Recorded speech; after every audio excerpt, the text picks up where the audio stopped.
Hi friends, एक बार फिर से स्वागत है हमारे YouTube channel Soni maths reasoning GK GS में। आज हम टीएमबीयू का और ओएफएसएस का आप लोगों के लिए एक सूचना लेकर के आए हुए हैं जो कि बहुत ही इंपॉर्टेंट होने वाला है। पहली बात हम बता दें कि आपका जो 22-24 सेशन का इंटरमीडिएट का जो नामांकन चल रहा है उसका 11 तारीख को लिस्ट जारी कर दिया गया था, प्रथम सूची, जिसके आधार पर नामांकन 18 तक लिया जाएगा। जिन जिन बच्चों का नाम सिलेक्शन हो गया है आपको मैसेज भी गया होगा। यदि मैसेज किसी कारणवश नहीं आ पाया है तो आप इंटीमेशन लेटर से आप किसी कंप्यूटर कैफ़े में जा कर के अपना लिस्ट चेक करवाएं और लिस्ट जहां पर आपको सिलेक्शन कराया गया है आप वहां जा कर के नामांकन करा सकते हैं। अब यहां पर एक क्वेश्चन आता है स्टूडेंट का कि सर हमें ये भी बताइए कि यदि हम लोगों का नामांकन जो है कि जिस विद्यालय में आया है हम उससे संतुष्ट नहीं हैं, हम किसी और में नामांकन कराना चाहते हैं, तो उसके लिए आपको एडमिशन करा लेना है जहां पहले नामांकन आया है। नामांकन के बाद आप स्लाइड अप करेंगे, नामांकन के बाद आप स्लाइड अप करेंगे अपने लॉगिन आईडी पासवर्ड से, और स्लाइड अप करने के बाद आपको दूसरा कॉलेज में यदि वहाँ पे एलिजिबिलिटी होगी तो आपका वहाँ नाम ट्रांसफ़र हो जाएगा। यदि वहाँ पे आप सेलेक्ट नहीं होते हैं तो आप वहीं पर एडमिटेड रह जाएंगे।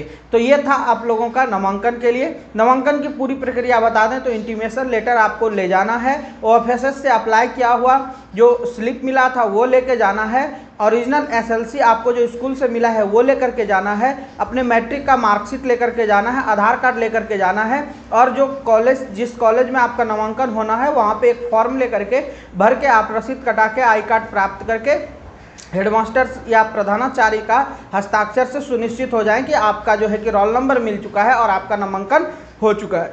अब आइए टीएमबीयू नोटिफिकेशन की तरफ।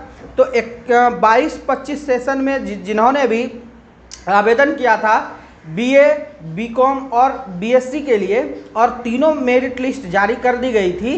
प्रथम सूची, द्वितीय सूची और तृतीय सूची के अनुसार नामांकन हो चुका है, सिलेक्शन भी तृतीय सूची का हो चुका है, और इसका जो पेमेंट कटाने का डेट है शायद आज तक है, लेकिन इसे 1-2 दिन एक्सटेंड किया जा सकता है अकॉर्डिंग टू टीएमबीयू नोटिफिकेशन। तो ये टीएमबीयू यदि चाहेगी तो 1-2 दिन इसको एक्सटेंड की जा सकती है, क्योंकि आज संडे है और फिर कल 15 अगस्त की छुट्टियां हो सकती है। हो सकता है कि 15-16 तारीख तक आपका जो है ये पेमेंट का जो डेट है वो एक्सटेंड किया जा सके। दूसरी बात, जिस बच्चों का आईडी पासवर्ड फॉरगॉट नहीं हो पा रहा है, यानी कि लॉगिन नहीं कर पा रहे हो और उसका गलती से फॉरगॉट हो गया है और आपके ईमेल पे वो ओटीपी नहीं आ रहा है या फिर जो है रिसेट पासवर्ड नहीं आ रहा है, तो आप टीएमबीयू में जाकर के यानी कि तिलकामांझी यूनिवर्सिटी में जाकर के आप वहाँ पर कंप्यूटर विभाग में एक बार संपर्क कर ले, हो सकता है कि आपको वहाँ से पासवर्ड मिल जाएगा। यदि आपको वो नहीं मिल पा रहा है पासवर्ड तो आप स्पोर्ट नामांकन में अप्लाई कराइए, और अप्लाई कराने के बाद आप स्पोर्ट के लिए अप्लाई करके जहां कॉलेज में खाली सीट है आप वहां पे जाकर के नामांकन करा सकते हैं। अब आइए स्पोर्ट की प्रक्रिया को समझ लेते हैं। स्पोर्ट का डेट 16 तारीख से 18 तारीख तक दिया गया है, हो सकता है इसे एक्सटेंड की जा सकती है, लेकिन आप समय रहते ही 16 से 18 के बीच 3 दिन का समय है। स्पोर्ट में अप्लाई कीजिए। अप्लाई वैसे बच्चे को करना है जिसका कि नाम आने के बाद एडमिशन नहीं हो पाया था, वैसे ही बच्चे अप्लाई करेंगे, और जो कि नामांकन करा चुके हैं और फिर से आप दोबारा आवेदन करके अप्लाई कीजिए। यदि आप संतुष्ट अपने कॉलेज से नहीं हैं तब उसमें स्लाइड अप का कोई ऑप्शन नहीं है। सिलेक्शन होने के बाद आप ट्रांसफ़र सर्टिफिकेट लेकर दूसरे कॉलेज में नामांकन करा सकते हैं। लेकिन जिसका कि नाम ही नहीं आया है तीनों मेरिट लिस्ट में, वो 16 से 18 तक में रिज्यूम कीजिए।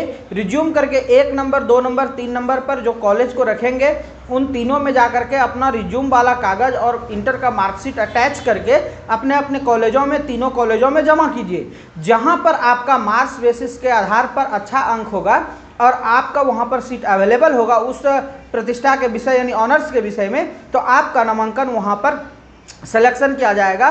तो ये भी आपको पता चलेगा आपके आईडी पासवर्ड से कि आप वहाँ पर देखोगे कि आपको अलॉट कॉलेज कौन सा मिला है। अलॉट होने के बाद फिर आप एडमिशन पेमेंट करोगे, और पेमेंट करने के बाद फिर आप जो है कि उस डॉक्यूमेंट को लेकर के अपने कॉलेज से जाकर के संपर्क कीजिए, डॉक्यूमेंट वेरिफिकेशन कराइए और आई कार्ड प्राप्त कीजिए। तो इसमें यूजी पीजी दोनों को मैं बता रहा हूँ। यूजी पीजी दोनों का एक साथ 16 से 18 तक पोर्टल लाइव रहेगा। आप रिज्यूम करा लीजिए, रिज्यूम करा के कोई भी एडिट का ऑप्शन यदि आता है, गलती हो गई है तो उससे सुधार कर लीजिए। जैसे कास्ट में गलती हो गई है, मार्क्स लिखने में गलती हो गई है, ईयर में गलती हो गई है, जो भी एनीवे आप उसको नेम में कुछ मिसप्रिंट है तो आप इसको एडिट करके रिज्यूम निकाल करके जो एप्लीकेशन निकलेगा, वो पेमेंट स्लिप जो निकलेगा वो, और फिर इंटर का मार्कशीट लगा करके अपने कॉलेजों में जमा कीजिए। जमा करने के बाद आपका वहां से नामांकन हो जाएगी, यदि आपका मार्क्स वैसा रहा और सीट अवेलेबल कॉलेज में रहा तो। ध्यान ये रखिएगा कि जिस ऑनर्स में सीट खाली होगी आप पहले पता कर लीजिएगा कॉलेजों में कि किस जो है कि ऑनर्स में कितना सीट किस कॉलेजों में खाली है, उसी के आधार पर आप जो है कि स्पोर्ट नामांकन के लिए अप्लाई कीजिएगा। अन्यथा आप हिस्ट्री में कर देते हो, पॉलिटिकल में कर देते हो और सोशलॉजी में कर देते हो और वहाँ पर वो विषय का जो है कि सीट खाली नहीं रहेगा जो 1 2 3 में आप दिए हैं, तो फिर आपको दिक्कत हो सकती है। अब यहाँ पर बात आती है कि बहुत से स्टूडेंट का कहना है कि यदि मैंने मिनिमम 10 कॉलेज का नाम दिया है तो क्या 10 में जमा करना होगा। तो यदि आप चाहते हैं कि कहीं ना कहीं मेरा एडमिशन हो जाए तो आपको सभी जगह जमा करना होगा, और जमा करके आप वहाँ पर कांटेक्ट रखिए और कांटेक्ट बेसिस पर आप जा करके जो है कि पता कीजिए कि सिलेक्शन कहाँ हुआ है। तो इस तरह से आपका OFSS 11th एडमिशन और TMBU UG PG दोनों के एडमिशन से रिलेटेड मैंने आपको सूचना बता दिया। OFSS में जिसका पहले लिस्ट में नाम नहीं आया है, आप सेकंड लिस्ट का इंतजार कीजिए, अभी ये लंबा प्रोसेस चलेगा। लेकिन यूजी और पीजी का लास्ट जो है ऑप्शन है, हो सकता है इसके बाद भी एक ऑप्शन मिल जाए। तो आज के इन्फॉर्मेशन में बस इतना ही, मिलते हैं अगले वीडियो में, अगले सूचना में, अगले नोटिफिकेशन में। तब तक के लिए बाय।